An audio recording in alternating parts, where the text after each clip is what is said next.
बिस्मिल्लाहिर्रहमानिर्रहीम। अस्सलाम वालेकुम जी प्यारे दोस्तों, आज हम जो है एक कुश्ता जो है उसकी तैयारी करने लगे हैं, कुश्ता मरजान की। तो जनाब प्रोफेसर उस्ताद जनाब उस्तादुल हुकामा प्रोफेसर हकीम नसीर शाह साहब भी हैं हमारे पास। तो ये उनके मतलब आपको थोड़ी सी मालूमात बताते हैं। ये कुश्ता की तैयारी हम कर रहे हैं जी उस्ताद जी। बिस्मिल्लाहिर्रहमानिर्रहीम।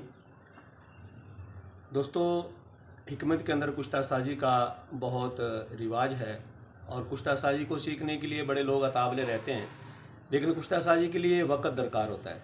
एक कुश्ता करना है तो उसको पहले तैयारी करनी है, फिर उसके बाद उसके लवाज़मात को लेना है, फिर उसको बनाना है, फिर निकालना है। इसमें कई दिन दरकार होते हैं। तो इसके लिए सबसे पहले तो वो स्टूडेंट जो कुश्ता साजी को सीखना चाहते हैं उनके पास वक्त होना चाहिए, ताकि वो उस्तादों के पास बैठ कर के इसकी रगड़ाई, इसकी अखद व खाल, इसके बनाने का तरीका, इसके लवाजमात, इसकी चीज़ों को सबसे पहचान कर सकें।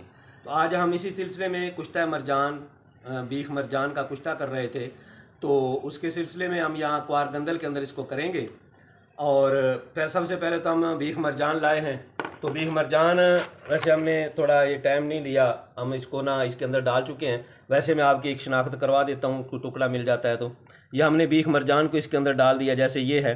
तो ये ऊपर क्वार गंदल है और इसके नीचे ये बीख मरजान है। आप देख रहे हैं कि ये जड़ मरजान होती है, इसको बीख मरजान या जड़ मरजान भी कहते हैं, बुसत भी कहते हैं। तो इसको हमने इसके नीचे तय बताया डाला है। सबसे पहले क्वार गंदल डाली है, फिर उसके ऊपर इसको डाला है, फिर इसी तरह से क्वार गंदल डाली और फिर इसके ऊपर बुसत को डाला है। इस तरह से डालते डालते हमने इस हांडी को पूरा कर दिया है। अब इस हांडी के अंदर हमने क्वार गंदल और बीख मरजान को डाल दिया है। अब इसके बाद हम इसके लिए आग की तैयारी करेंगे। अभी इसको हम लेप करेंगे, इसका ढक्कन देंगे, ढक्कन दे करके इसकी हम लेप करेंगे, कपड़े के साथ लेप करेंगे मिट्टी बना करके। ये मिट्टी बनी हुई की लेप की हुई है, इसको हम बनाया कल रात को। तो इसके बाद अब ये देख रहे हैं स्वाद में लवाजमत पड़े हैं, क्वार गंदल पड़ी है, छील करके इसमें क्वार गंदल को डाला है और अभी इसके अंदर जो डाल दिया है। पर अब इसको सूखने के लिए रखेंगे। ये मिट्टी जो है ना, इसके लिए इससे हम लेप करेंगे। इसकी मिट्टी को स्पेशल बनाते हैं हम लोग, सुहागा, गुड़ और रेत और मट्टी और इस तरह के अंडे की जर्दियाँ, अंडे की सफ़ेदियाँ डाल करके फिर इसको बनाते हैं, ताकि जो है ना मिट्टी फटे ना। और इसके साथ ये देख रहे हैं आप, ओपलों की लाइन भी लगी पड़ी है। तो ये ओपले हम इस लगेंगे शाम को, इंशाल्लाह शाम को इसको आग देंगे। कल शाम तक ये, कल सुबह तक ये ठंडी होगी। इसके अंदर 3 पाव के करीब बीख मरजान है और इसके साथ क्वार गंदल रहता है, बताया करीबन 2 किलो के करीब जो है ना इसमें क्वार गंदल डल गई है, क्योंकि वजनी होती है। तो इसके अंदर डाल करके हमने इसको तैयार कर दिया। अब इसको लेप करके धूप में रख देंगे ताकि ये खुश्क हो जाए और फिर इसके बाद शाम को हम इसको आग देंगे और इंशाल्लाह कल सुबह जो है ना हम इसको निकालेंगे तो कुश्ता इंशाल्लाह हमें तैयार मिलेगा।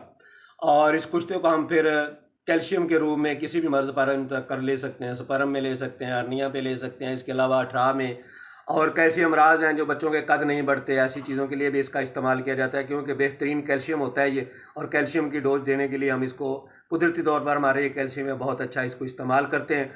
और आप दोस्तों से भी दरख्वास्त है कि आप कुश्ता साजी जब करें तो उसके लिए टाइम दरकार होता है और उस्ताद कराम के साथ जो है ना मिल कर के इस चीज़ को सीखें।